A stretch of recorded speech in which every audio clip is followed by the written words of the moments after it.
This weekend, two Chicago police officers, Patrolman Khalid Muhammad and Sergeant Ronald Watts, were arrested and charged with stealing money from a man they thought was a drug dealer who was actually an undercover informant. The entire transaction was videotaped by the FBI in these South Side neighborhoods.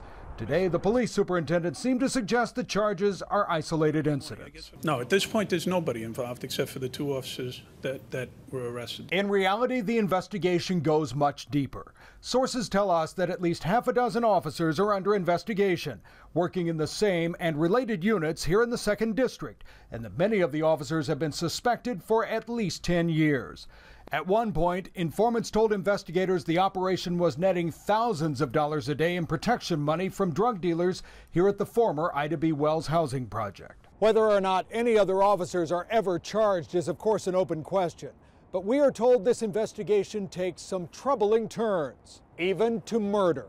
A source close to the investigation tells NBC5 that during the period when some officers were allegedly demanding protection money from narcotics operations in Southside housing projects, informants have told investigators that at least two high-profile drug dealers declared they would no longer pay, threatening to go to federal investigators with what they knew.